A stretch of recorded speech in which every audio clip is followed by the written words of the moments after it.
नमस्कार दोस्तों, इस वीडियो में हम एक और आईपीओ के बारे में बात करेंगे जो कि दोस्तों है जिंका लॉजिस्टिक्स सॉल्यूशंस लिमिटेड। 13 नवंबर से ये आईपीओ ओपन हो रहा है। तो सबसे पहले दोस्तों इस आईपीओ की इंपॉर्टेंट डेट्स एंड डिटेल को देख लेते हैं। उसके बाद दोस्तों इस कंपनी के फाइनेंशियल्स एंड फंडामेंटल्स को देखेंगे, वैल्यूएशन देखेंगे और अंत में ग्रे मार्केट प्रीमियम देखेंगे कि इस आईपीओ से में कितना लिस्टिंग गेन हो सकता है। तो अगर आप इस आईपीओ में इंटरेस्टेड है तो आप वीडियो में अंत तक बने रहिए। सबसे पहले दोस्तों इस आईपीओ की इंपॉर्टेंट डेट्स की बात करें तो ये आईपीओ 13 से 18 नवंबर के बीच ओपन रहेगा। अलॉटमेंट होगा 19 नवंबर को, रिफंड एंड डीमेट में शेयर आएंगे 20 नवंबर को और लिस्टिंग होगी 21 नवंबर को। आईपीओ का प्राइस बैंड है 259 रुपए से 273 रुपए पर शेयर। इन शेयर्स की फेस वैल्यू है 1 रुपए पर शेयर और यहाँ पर दोस्तों लोड साइज है 54 शेयर्स का, यानी कम से कम हमें 54 शेयर्स के लिए अप्लाई करना पड़ेगा। आईपीओ का टोटल इश्यू साइज है 1114.72 करोड़ रुपए का। इसमें से दोस्तों हमें प्रेस इश्यू देखने को मिलेगा 550 करोड़ रुपए का और यहाँ पर दोस्तों ओपर फॉर सेल देखने को मिलेगा 564.72 करोड़ रुपए का। तो यहाँ पर दोस्तों ओपर फॉर सेल और प्रेस इश्यू का अच्छा कॉम्बिनेशन देखने को मिल रहा है। यहाँ पर दोस्तों 550 करोड़ रुपए प्रेस इश्यू है, डायरेक्टली कंपनी को जाएगा। कंपनी अपनी फ्यूचर की रिक्वायरमेंट के हिसाब से इस पैसे को यूज कर सकती है और 564 करोड़ रुपए जो ओपर फॉर सेल है डायरेक्टली प्रमोटर्स को जाएगा, एग्जिस्टिंग शेयर होल्डर्स को जाएगा। कंपनी इस पैसे को यूज नहीं कर सकती। इस आईपीओ में एम्प्लॉइज के लिए डिस्काउंट भी अलाउ किया गया है, 25 रुपए पर शेयर का डिस्काउंट देखने को मिलेगा। तो अगर आप इस कंपनी के एम्प्लॉय है तो आप एम्प्लॉय कोटे से आईपीओ में अप्लाई कर सकते हैं और यहाँ पर 25 रुपए पर शेयर का डिस्काउंट ले सकते हैं। आईपीओ की लिस्टिंग बीएसई और एनएसई पर होगी और इस आईपीओ में रिटेल के लिए 10% का कोटा है और एचएनआईज के लिए यहाँ पर 15% का कोटा है। तो यहाँ पर दोस्तों अच्छा कोटा एचएनआईज के लिए देखने को मिल रहा है, रिटेलर्स के लिए कम कोटा देखने को मिल रहा है। तो यहाँ पर दोस्तों अगर आपको अपने अलॉटमेंट के चांस बढ़ाने हैं तो ज्यादा से ज्यादा डीमेट अकाउंट से आईपीओ में अप्लाई करना पड़ेगा, यानी अपने सारे फैमिली मेंबर्स के डीमेट अकाउंट से आपको आईपीओ में अप्लाई करना पड़ेगा। अगर आपके सारे फैमिली मेंबर्स के पास डीमेट अकाउंट नहीं है तो मैं नीचे डिस्क्रिप्शन में लिंक दे रहा हूँ, आप अपनी पसंद का कोई भी ब्रोकर चूज कर सकते हैं और अपनी पसंद का डीमेट अकाउंट ओपन करके डायरेक्टली आप आईपीओ में इन्वेस्टमेंट कर सकते हैं। आईपीओ में इंपॉर्टेंट लोड साइज की बात करें तो रिटेल के लिए मिनिमम एक लोट है, 54 शेयर्स के लिए अप्लाई करना है, 14,742 रुपए का अमाउंट ब्लॉक होगा। स्मॉल एचएनआई की बात करें तो यहाँ पर मिनिमम 14 लोट है, 756 शेयर्स के लिए अप्लाई करना है और 2,06,388 रुपए का अमाउंट ब्लॉक होगा। बिग एचएनआई कैटेगरी की बात करें तो मिनिमम 68 लोट्स है, 3,672 शेयर्स के लिए अप्लाई करना है और 10,02,456 रुपए का अमाउंट ब्लॉक होगा। तो यहाँ पर दोस्तों अलग अलग कैटेगरी के हिसाब से लोड साइज दिया हुआ है, क्वांटिटी दी हुई है। जिस भी कैटेगरी में आपको आईपीओ अप्लाई करना है इन लोड साइज को आपको ध्यान में रखना है। अब हम दोस्तों इस कंपनी के बारे में बात करें कि कंपनी का बिजनेस क्या है, कंपनी क्या काम करती है। तो कंपनी की शुरुआत हुई थी 2015 में और दोस्तों ये कंपनी लॉजिस्टिक्स सॉल्यूशंस प्रोवाइड करने वाली कंपनी है, लॉजिस्टिक सर्विसेज नहीं सॉल्यूशंस, यानी दोस्तों एक डिजिटल प्लेटफॉर्म ये कंपनी लॉजिस्टिक कंपनीज को या जो भी लॉजिस्टिक से रिलेटेड काम करते हैं उनको ये डिजिटल प्लेटफॉर्म अवेलेबल करवाती है और उस डिजिटल प्लेटफॉर्म का नाम है ब्लैक बग ऐप। इस ऐप के थ्रू ये अपना सारा काम करती है। तो यहाँ पर दोस्तों जो बिजनेस मॉडल है वो काफी इंटरेस्टिंग बिजनेस मॉडल है। लॉजिस्टिक नेम जरूर है यहाँ पर कंपनी के नेम में, लेकिन दोस्तों यहाँ पर ये लॉजिस्टिक सर्विसेज प्रोवाइड नहीं करती है, लॉजिस्टिक सॉल्यूशंस प्रोवाइड करती है। दोनों में काफी ज्यादा डिफरेंस है, आपको ये समझना है। यहाँ पर दोस्तों कंपनी की ये डिजिटल सर्विस है जिसके लिए उन्होंने एक पर्टिकुलर ऐप यहाँ पर मेंशन कर रखा है, ब्लैक बग ऐप। इसके माध्यम से ये ट्रक ऑपरेटर्स हैं उनको ये लॉजिस्टिक सॉल्यूशंस प्रोवाइड करती है, जिसके माध्यम से लॉजिस्टिक सर्विसेज प्रोवाइड करने में उनको आसानी हो। तो इस ऐप के माध्यम से कंपनी पूरा काम करती है, पूरे बिजनेस को इस ऐप के माध्यम से ऑपरेट करती है। तो कंपनी का काम काफी इंटरेस्टिंग है, काफी इंटरेस्टिंग बिजनेस मॉडल है। इस प्रकार की कंपनीज आपको कम देखने को मिलेगी। इसके बाद दोस्तों इस कंपनी के फाइनेंशियल्स को देखें तो फाइनेंशियल ईयर 2022 से 2024 के बीच में कंपनी की टोटल एसेट्स लगातार घट रही है। रेवेन्यू दोस्तों कंपनी का लगातार बढ़ रहा है, यहाँ पर आप देख सकते हैं। और यहाँ पर हम 23 से रेवेन्यू को कंपेयर करेंगे तो 23 के कंपेरिजन में 24 में इस कंपनी का रेवेन्यू 62% से बढ़ा है। तो यहाँ पर दोस्तों रेवेन्यू में काफी अच्छी ग्रोथ हमें देखने को मिल रही है और लेटेस्ट क्वार्टर में भी दोस्तों कंपनी ने ऑलमोस्ट यहाँ पर 100 करोड़ के आसपास का रेवेन्यू जनरेट किया है। यहाँ पर 98 करोड़ रुपए से ऊपर का रेवेन्यू है, तो ऑलमोस्ट यहाँ पर हम 100 करोड़ अगर कंसीडर करें तो यहाँ पर दोस्तों अगर चारों फाइनेंशियल क्वार्टर को भी मिला लिया जाए तो यहाँ पर 400 करोड़ रुपए के आसपास का रेवेन्यू यहाँ पर निकल कर आता है। तो यहाँ पर दोस्तों रेवेन्यू में अच्छी ग्रोथ हमें देखने को मिल रही है और यहाँ पर दोस्तों प्रॉफिट की बात करें तो कंपनी लगातार यहाँ पर लॉस मेकिंग रही है।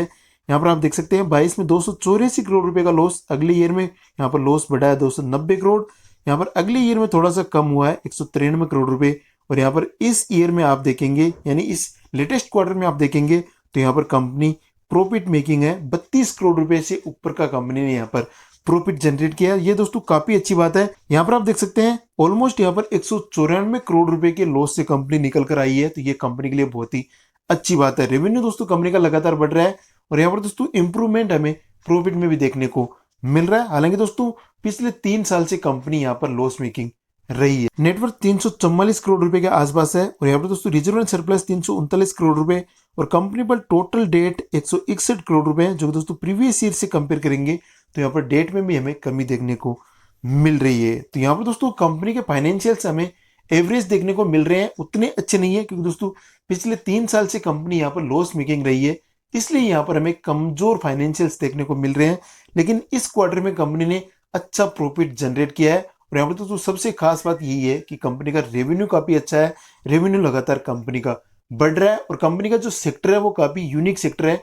इस प्रकार की कंपनीज आपको कम देखने को मिलेगी। इसके बाद दोस्तों इस कंपनी के वैल्यूएशन को देखें तो यहाँ पर इस कंपनी का मार्केट कैपिटलाइजेशन है 4870 करोड़ रुपए, आरओई यहाँ पर है 9% से ऊपर, आरओसी 1% के आसपास है, डेट टू इक्विटी रेशियो 0.47 है, जो कि दोस्तों बिल्कुल ओके है, कोई प्रॉब्लम वाली बात नहीं है। रिटर्न ऑन नेटवर्थ 9% से ऊपर है, तो ये तीनों फाइनेंशियल्स रेशियो 15% से कम है, यानी दोस्तों ग्रोथ उतनी अच्छी नहीं है, फाइनेंशियल्स रेशियो उतने अच्छे नहीं है। प्रॉफिट टू बुक वैल्यू 14.6 है, तो यहाँ पर दोस्तों बुक वैल्यू भी कंपनी की ज्यादा है। ईपीएस यहाँ पर देखेंगे तो नेगेटिव है और यहाँ पर दोस्तों पोस्ट आईपीओ 7.34 रुपए पर इक्विटी शेयर ये होने वाला है और पी यहाँ पर प्री आईपीओ नेगेटिव है, जो कि दोस्तों पोस्ट आईपीओ 37 के आसपास होने वाला है। तो यहाँ पर दोस्तों लिस्ट होने के साथ ही कंपनी 37 के पी पर लिस्ट होने जा रही है। तो यहाँ पर दोस्तों वैल्यूएशन भी उतना अच्छा देखने को नहीं मिल रहा है, फाइनेंशियल्स रेशियो उतने अच्छे नहीं है, मार्केट कैपिटलाइजेशन थोड़ा बहुत अच्छा देखने को मिल रहा है, लेकिन दोस्तों ना तो इसका ईपीएस उतना अच्छा है ना ही इसके फाइनेंशियल्स रेशियो अच्छे हैं। और यहाँ पर दोस्तों पी को हम पीयर से कंपेयर करेंगे तो ये हमें पता चलेगा पिछले 3 साल से कंपनी नेगेटिव रही है, लॉस मेकिंग रही है। तो यहाँ पर दोस्तों पहले कंपनी का जो पी था वो नेगेटिव था, इस क्वार्टर में कंपनी यहाँ पर प्रॉफिट मेकिंग हुई है, तो यहाँ पर हमें 37 के आसपास का पी पोस्ट आईपीओ देखने को मिलेगा। इसको पीयर से कंपेयर करेंगे तो पता चलेगा कि पीयर्स के कंपेरिजन में कंपनी कैसी है। मुझे यहाँ पर लग रहा है कि कंपनी यूनिक सेक्टर में लिस्टेड होने जा रही है, तो यहाँ पर दोस्तों हमें पीयर कंपनी मिल जाए वही बड़ी बात होने वाली है। तो हम यहाँ पर पीयर लिस्ट एक बार चेक कर लेते हैं, अगर है तो कंपेयर करके देख लेंगे। तो यहाँ पर दोस्तों पीयर लिस्ट में 3-4 कंपनियां लिस्टेड है, तो यहाँ पर हम पीयर कंपैरिजन करके देख लेते हैं। तो सबसे पहले दोस्तों यहाँ पर है सी इन्फो सिस्टम लिमिटेड, जो कि दोस्तों 92 के पी पर लिस्ट है। फ्लिटको टेक्नोलॉजीज लिमिटेड है, जो कि दोस्तों 20 के पी पर लिस्ट है। Full truck alliance company limited है, जो कि दोस्तों 804 के पी पर लिस्ट है। तो यहाँ पर आप देखेंगे तो ये 2 कंपनी जिनका लॉजिस्टिक सॉल्यूशंस लिमिटेड से ज्यादा की पी पर लिस्ट है, और यहाँ पर दोस्तों फ्लिटको टेक्नोलॉजी लिमिटेड 20 के पी पर लिस्ट है, जो कि दोस्तों इससे कम है। तो यहाँ पर दोस्तों वैल्यूएशन उतना अट्रैक्टिव नहीं है, लेकिन दोस्तों यहाँ पर जो पी है वो हमें एवरेज देखने को मिल रहा है, उतना ज्यादा नहीं है, एवरेज पी हमें देखने को मिल रहा है। अब हम दोस्तों अंत में बात करते हैं कि हमें इस आईपीओ से लिस्टिंग गेन कितना होगा, इस आईपीओ की ग्रे मार्केट में डिमांड कैसी है, आईपीओ अगर ग्रे मार्केट के हिसाब से लिस्ट होता है तो हमें कितना लिस्टिंग गेन इस आईपीओ से देखने को मिल सकता है। तो यहाँ पर दोस्तों ग्रे मार्केट ट्रेंड आप देख सकते हैं, यहाँ पर हमें इस आईपीओ की 8% के आसपास की डिमांड देखने को मिल रही है। फिलहाल ग्रे मार्केट प्रीमियम चल रहा है 24 रुपए। और यहाँ पर दोस्तों अगर हम ग्रे मार्केट के हिसाब से लिस्टिंग गेन को कैलकुलेट करें तो यहाँ पर ग्रे मार्केट प्रीमियम है 24 रुपए और इस आईपीओ का लोड साइज है 54 शेयर्स का। इसको अगर हम मल्टीप्लाई करेंगे तो 1296 रुपए के आसपास का लिस्टिंग गेन आज के दिन शो हो रहा है। अगर ग्रे मार्केट के हिसाब से लिस्टिंग होती है और अगर डिमांड ऐसे बनी रहती है तो यहाँ पर दोस्तों में 1296 रुपए के आसपास का लिस्टिंग गेन इस आईपीओ से देखने को मिल सकता है। अगर फ्यूचर में डिमांड बढ़ती है तो ये लिस्टिंग गेन थोड़ा ज्यादा हो सकता है, अगर डिमांड घटती है तो लिस्टिंग गेन कम भी हो सकता है, क्योंकि दोस्तों ग्रे मार्केट डिमांड में हमें लगातार कमी या वृद्धि देखने को मिल सकती है, ये हमेशा बदलता रहता है। इसलिए दोस्तों मैं हमेशा वीडियो में बोलता हूँ कि ग्रे मार्केट को देखकर आपको आईपीओ में अप्लाई नहीं करना है, कंपनी को देखना है, कंपनी के बिजनेस मॉडल को समझना है, कंपनी के फाइनेंशियल्स एंड फंडामेंटल्स को देखना है, और उसके बाद ही दोस्तों आपको आईपीओ में अप्लाई करने का डिसीजन लेना है। क्योंकि दोस्तों अल्टीमेटली पैसा आपका है, प्रॉफिट होगा तो आपको होगा, लॉस होगा तो आपको होगा, तो सोच समझकर आपको डिसीजन लेना है। फिलहाल की कंडीशन में अगर हम बात करें तो लिस्टिंग गेन के पॉइंट ऑफ व्यू से आईपीओ उतना अच्छा नहीं है। अगर 20% के आसपास की डिमांड होती तो यहाँ पर हम लिस्टिंग एंड के पॉइंट ऑफ व्यू से इस आईपीओ को अच्छा मान सकते थे, लेकिन दोस्तों यहाँ पर हमें 8% के आसपास की डिमांड देखने को मिल रही है। तो यहाँ पर दोस्तों लिस्टिंग एंड के पॉइंट ऑफ व्यू से फिलहाल आईपीओ उतना अच्छा नहीं है, हम वेट कर सकते हैं। अगर ग्रे मार्केट में डिमांड बढ़ती है तो यहाँ पर हम इस आईपीओ को कंसिडर कर सकते हैं। फिलहाल के लिए दोस्तों मैं इस आईपीओ को अवॉइड करने जा रहा हूं। तो इस प्रकार दोस्तों इस वीडियो से इतना ही। अगर आपको वीडियो पसंद आए तो वीडियो को लाइक करें, चैनल पर आप नए हैं तो चैनल को सब्सक्राइब करने के साथ साथ बेल नोटिफिकेशन को जरूर ऑन करें, ताकि आपको फ्यूचर में भी आईपीओ से रिलेटेड इंपॉर्टेंट वीडियोस का नोटिफिकेशन मिलता रहे। तो चलिए दोस्तों मिलते हैं आपसे नेक्स्ट वीडियो में, तब तक के लिए कीप प्लानिंग, देखते रहिए वेल्थ राइजर।